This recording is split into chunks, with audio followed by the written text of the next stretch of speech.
L'aloe vera est considérée depuis des millénaires comme une plante médicinale mythique. Déjà, les Aztèques l'utilisaient comme remède miracle contre beaucoup de maladies. Dans la médecine populaire, elle est connue pour ses propriétés désintoxicantes, purifiantes, dégraissantes et désacidifiantes. Aujourd'hui, on sait également qu'elle exerce une influence positive à la fois sur le taux de sucre et le taux de graisse dans le sang, par exemple le cholestérol. Mais il faut préciser qu'il existe différentes sortes d'aloe vera. La véritable aloe vera, l'aloe barbadensis, est un lys du désert et est cultivée dans les régions sèches, notamment en Amérique centrale et en Amérique du Sud.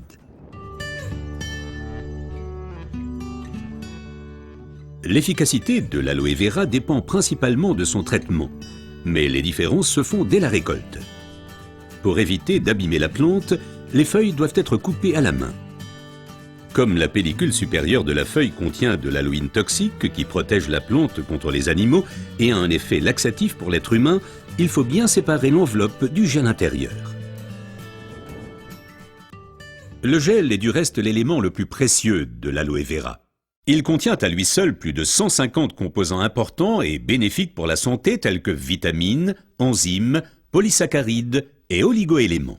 Et c'est précisément cette combinaison unique, cette association de différentes substances qui entraîne l'effet médicinal. L'un des composants les plus importants est l'acémanal. Il a une influence positive sur le système immunitaire et diminue d'autre part les inflammations et les radicaux libres. Le résultat, une amélioration de l'apport en oxygène. Observons ce phénomène de plus près. Le sang assimile l'oxygène dans le poumon et le transporte à travers les vaisseaux sanguins vers les cellules. Les gros vaisseaux se divisent et deviennent de plus en plus petits pour devenir enfin des vaisseaux capillaires. Les capillaires sont les plus petits vaisseaux sanguins. C'est là qu'a lieu le transfert de l'oxygène du vaisseau sanguin vers les cellules.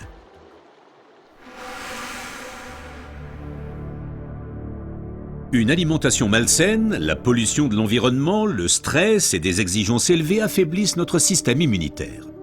Les radicaux libres ont le jeu plus facile et ils peuvent entraîner des micro-inflammations dans l'organisme. Ces inflammations altèrent les vaisseaux et entraînent un épaississement des parois des capillaires. Ce gonflement rétrécit le vaisseau et les globules rouges circulent plus lentement à travers les capillaires, entraînant une baisse de l'alimentation en oxygène. Et c'est là que l'aloe vera intervient. Elle réduit le gonflement des parois des capillaires. Les globules rouges circulent plus rapidement et l'alimentation en oxygène est améliorée. Les toxines et les impuretés sont évacuées plus rapidement. De récentes études indiquent que d'autres substances naturelles peuvent encore améliorer l'effet de l'aloe vera. Parmi ces substances, il faut citer tout d'abord le silicium, mais aussi l'huile d'onagre et enfin les minéraux basiques. Observons tout d'abord le silicium d'un peu plus près. Le silicium est indispensable à l'organisme. C'est un élément structurant. Nous le connaissons surtout sous forme de sable de quartz que l'on trouve dans la pierre et le béton. Dans l'organisme, le silicium contribue à stabiliser les tissus, mais il renforce également les os, les ongles, les cheveux, les tissus conjonctifs et les parois des capillaires. Avec l'âge, les capillaires menacent de perdre leur fermeté. Ils peuvent littéralement se désagréger, ce qui entraîne une interruption du flux sanguin. Dans le pire des cas, ceci peut entraîner des incidents vasculaires cérébraux et l'infarctus. Le silicium renforce et soutient les parois des capillaires et maintient ainsi le vaisseau sanguin ouvert.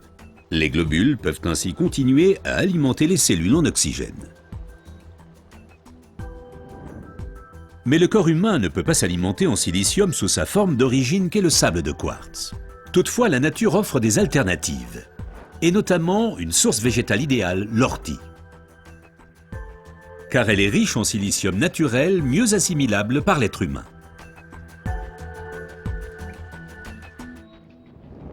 Une oxygénation optimale ne dépend pas uniquement des capillaires, mais aussi et surtout de l'état du sang.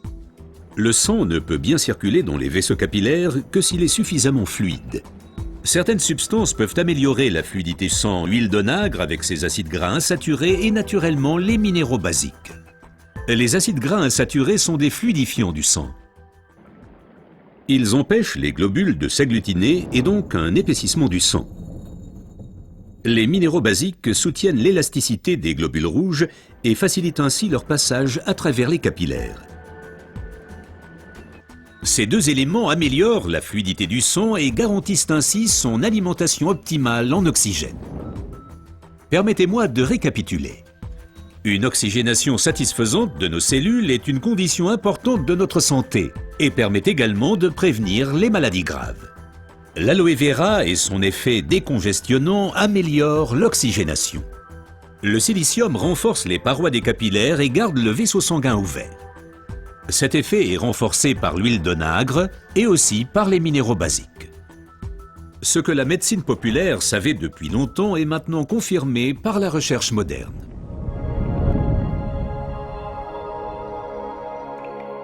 L'aloe vera améliore l'apport en oxygène et donc votre santé. Car l'oxygène signifie la vie. Faites confiance à l'aloe vera.